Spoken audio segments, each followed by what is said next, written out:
Hi, this is Dustin with Dustin's Dollars. Today I'm going to be talking about AquaBounty and sharing a model I have for cash flow and talking about what I think the impact of the cost increases on the Ohio farm might be in some potential scenarios that we could go through. I'm going to share sort of a cash flow model that I have, and you can try to copy that and plug it in and do whatever you want with that. So before I begin, let me remind you that I'm not a financial advisor or a financial professional of any sort. All opinions that I express in this video are mine and do not represent those of any company or any other individual. I currently hold a long position in AquaBounty, so this video should be for your entertainment purposes only because I could be wrong about everything I say in this video and you need to do your own research before making any investment decisions.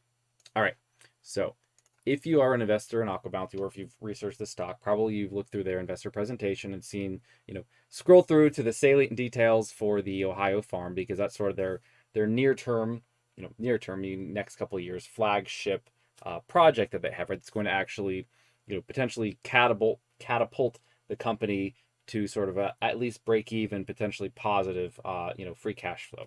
And this slide is the best we have for sort of some, company a company provided model for what this farm could bring and what it could look like. And I sort of worked backwards from this, use some of the assumptions that are already in this model, and then put together my own model to try to tease this apart and try to look at what are the impacts of the cost increases, right? We know that recently they've said, hey, the cost, I think they even have a slide in this August, but by the way, this is just their August investor presentation, August 2022, you can see right there. But they include this slide, immediately after showing the numbers, which this slide is has been in their investor presentation for a while, probably potentially over a year at this point, with slightly different numbers because, some things were different a year ago in the plans. But, what they didn't have was this one, right? Where recently they added this one and they said, you know what, inflation is hitting us hard. Current construction cost estimate now exceeds $320 million. They don't give a whole lot of details here, right? They're evaluating alternatives. They're potentially phasing construction, trying to build an initial plant that is less than 10,000 metric tons in terms of output. And so that is all that is a concern. That's what I want to take a look at today. So let me walk through my model real quick and sort of show you what it what it predicts. So right off the top, the total cost of the Ohio farm. I am starting this number. I'm grabbing it from was it a slide in their older presentation? Well, they have a slide somewhere. It sort of goes through what they how they were getting the price here. Let me open that up real quick so you can see where I got that number from. I believe I have it right here, their older presentation. This slide that sort of showed their basis for that $316 million figure. I can scroll right through it. I know what it looks like. It looks like this right here. Again, this is their older presentation.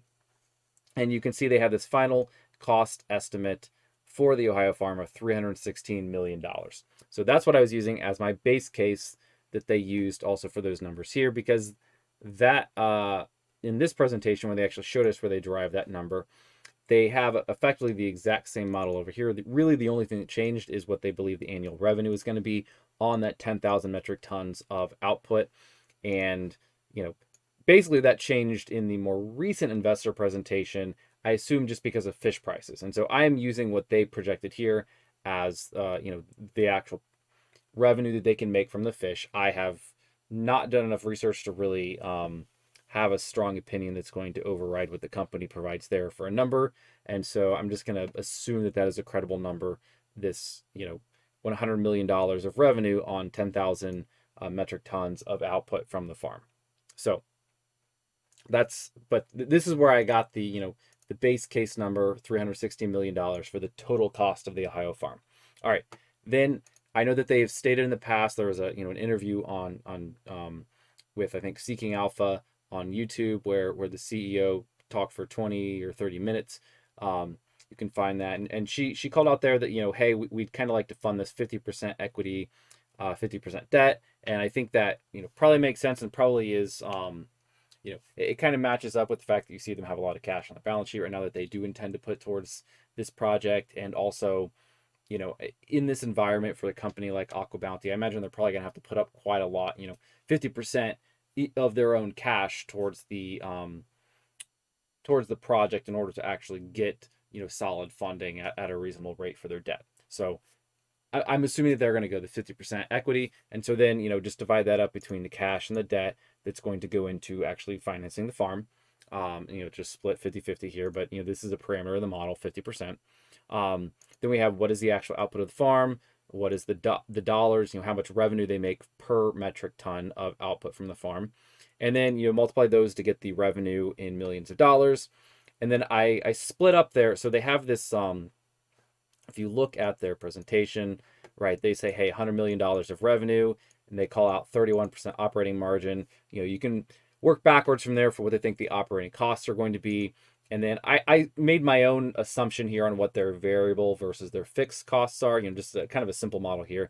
I just assumed 25% of that was going to be fixed cost, and then the other 75% was going to be variable off of the actual farm output. And then this doesn't matter when I'm assuming the full farm output. It does matter, if in the future, in a couple of minutes we want to talk about what does it look like if they actually scale down the output of the farm, or they only build part of the facility where they can only output, 5,000 metric tons per year. What does that actually do to the numbers, right? So that's my breakup here, right? Because I assume it's not strictly variable cost, not everything 100% variable. So that's how I decided to divide things up.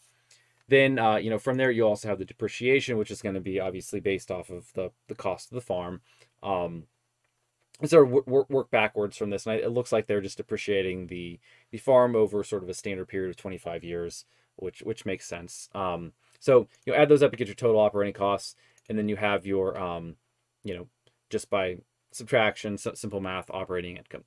Now, sort of going on to a couple other things here, right? So I took a stab at what their interest rate might be on their debt. I just, made a not necessarily prediction, just a, a number to plug in here, of 10%, given that plus the amount that they have to borrow from, this all the way up here, $158 million of debt, that says they're going to have about $60 million per year in debt payments. And then we just do some, just from that and all the numbers above, you calculate sort of the pre-tax net income, and then what they have to pay for income tax, and then what their final net income would be. So that's, again, just a model. But that is sort of how I get all the way down to the actual earnings. I also compute their free cash flow, right? Add back in the, deductions or the depreciation there, to get the free cash flow. And then sorry, is that right? Add back in, the depreciation. Then we also have the EBITDA, where I'm also adding back in the interest just as a, point of comparison there. And these numbers do match up roughly to what they had in their investor presentation. And so that is how I am, taking a look at this. And this was, as I labeled this one, this was my best fit of the numbers that they had there. One of the things that they did not actually call out here is, what dilution they might have to have in order to, shore up their side of the financing. And then also, what that would actually mean for their final free cash flow per share. I put together a small model for this. So I assume that as of right now, they have $104 effectively that they could contribute to construction. And I derived that number, just in case you're curious. I added up, their cash and their marketable securities. That gets you to about $150 million.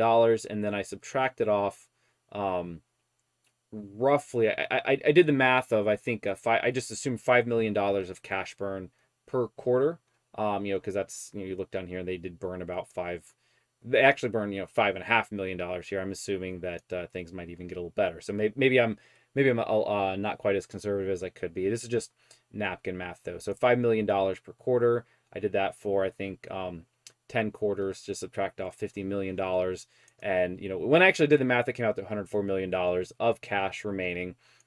So again, they can fund the business for 2.5 years before the farm, is built and starts producing. And that should be enough here.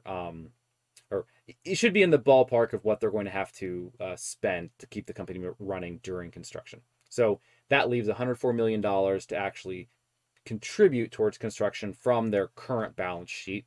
And then, by difference, they're going to need another $54 million in this current scenario, to get the rest of that $158 million that they would need to contribute. I put in a price at which they would dilute at, effectively 50 cents per share. I think that's going to have to be something that's slightly under, the market value. And so I think as of right now, 50 cents per share would be a reasonable estimate of that number. That would mean they would issue about 108 more million shares. I know that sounds like a horrible number. I'm not super happy about that, but when I went to put together the model, this is kind of what things look like, right? This is just a set of assumptions. Any number of things could really invalidate this, but given how things look right now in the model, that's what it comes out to. You add that to their current shares of 71. Sorry, let me make this underline, and that gets you to a final number of 179 million shares, and then that would get you, as things stand right now, 16 cents of free cash flow per share. When the farm is up and operating at full capacity in 2026. So that's kind of a lot. But that's as quick as I can. I know it's already been 11 minutes. As quick as I can, run through the model. That's what it looks like with their numbers here. And again, that is with the original cost of $316 million. And, if you look at things on that basis, you can look at it and say, oh, well, the stock is down at 60 cents or so right now. But I mean, looking forward 4 years, and it would be a price to free cash flow of 4x, right? Maybe slightly less than 4x, 3.5x. I mean, that's a pretty you can make your own judgment on whether you think that's a good valuation or not. But it does put it in at least some context there. Now, what does this look like if the cost of the farm actually, they said it's exceeded $320 million. Let's say things have gone up by about 10%. From the prior estimate, this puts the total cost at about $350 million. Again, this is just a ballpark. So what does that do, right? Big piece here is that means they would have to pay a lot more cash for the farm, right? None of the numbers of actually operating the farm really change, other than the depreciation goes up a bit, but for the most part, nothing else really changes, right? It still costs the same amount to operate the farm. All the changes really come in further down here, right? It comes in on, they're going to pay more for the debt piece, right? They're going to pay roughly 10% more because they're going to have 10% more debt. And then, that comes off of their net income here. But then the impact you really see in this scenario, if they would have to dilute to raise that much additional cash, right? That would be an extra, $17 million, it looks like, roughly, in cash they would need to raise. That would be even more shares to issue. It would end up with 213 million shares. Sorry, let me underline those. My notation here for the cells that are underlined are calculated quantities, whereas the cells that are not underlined are quantities that I can plug in numbers, and they're numbers that I put in there, right? Anyways, so that would come out to that cuts their free cash flow per share in 2026. By 25%, right? It's down to like 12 cents per share rather than 16 cents per share, because of that additional dilution and because of the, additional debt that they're paying there. So that's not great. They also had talked about having a scaled down plant, and I took a, total guess at what these numbers were, right? So I took a guess and said, well, maybe they would only spend $200 million to build a farm that can output half as much, right? So they're paying slightly more than half of the cost. In fact, they're paying 2/3 of the original $316 million cost. Because if you figure the actual costs now are $350 for the full plant, that's more like paying roughly 60% there. I guess I could get the actual number.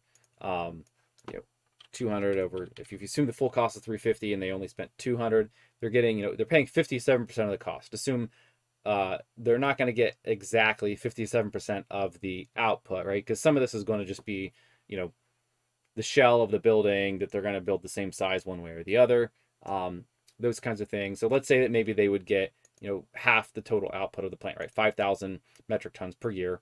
Assuming they're getting the same amount of, revenue per metric ton of fish, but then that basically just, because this half the output, cuts their revenue in half here. $50 million of revenue. Then they do have some fixed costs there, right? That was my original assumption, was of the full plant same.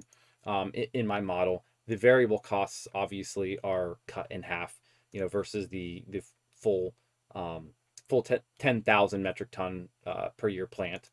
And so that has an impact on the actual profitability of the plant, right? Where the operating income is significantly less than half, right? The operating income here would go from $30, 30 million dollars, I guess that is, down to like $7 million. So that's a drastic cut, right? It's now only 25% of the original operating income. However, let's go down and talk this all the way through, right? So they come down here, their debt payment is obviously lower because they had to borrow less money. So they're not paying as much in interest at the current moment. And then, their net income actually ends up being negative, which isn't a big deal. It's negative because, they still have depreciation on top of here, but they still do have some free cash flow, right? About $5 million of free cash flow. And then we come down here. The one interesting thing about this particular scenario is if they only need to contribute 100, I say only need to contribute $100 million, they could contribite that right now, right? This would be a no dilution scenario, right? So they would come out of this with the same 71 million shares that they have now. The free cash flow per share would be 7 cents per share. And look, that's even lower. However, this is a more palatable situation, has a lot less external risk, right? Because their debt is lower. They don't have to dilute, right? Because I'm even making an assumption, right? The market price is publicly traded right now is around, it's like 60 cents, I think, right? Let me open that up to verify my numbers. Yeah, they're trading at 59 cents effectively. So let's look at it there, and I'm using an assumption that they can actually dilute at 50 cents per share, and that may not be true. Right, I actually don't know that they can do that on the Nasdaq. They might have to do the reverse split before they could do this. If they did a 10-for-1 reverse split, right, that would go from current share price of 59 cents to 5.90. Then they would effectively be doing it at half of that price. At what that'd be 285, 295, something like that. That's what they'd have to do. I don't think they can actually issue shares for under $1 on the Nasdaq. I'd be really surprised if they're able to do that.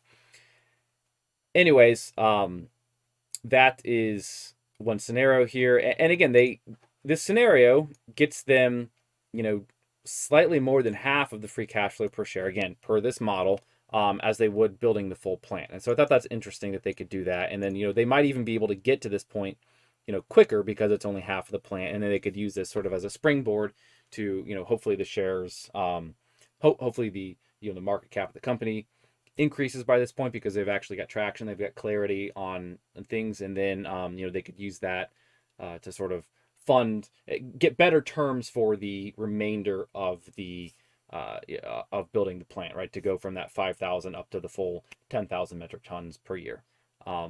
And again, this is maybe I'm wildly wrong on the numbers. Maybe they'd have to spend $250 million just to get half of the output. I really don't know how much of that how much of the cost is entailed in site preparations and sort of things that they're going to have to do regardless of how much how much of the facilities they build out, right? Some of that sort of just base fixed infrastructure.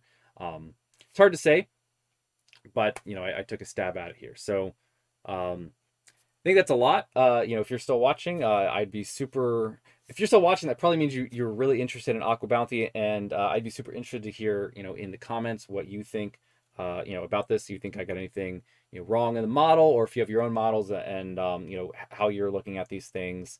I'd be very interested. So I hope you enjoyed this, and I will let you go.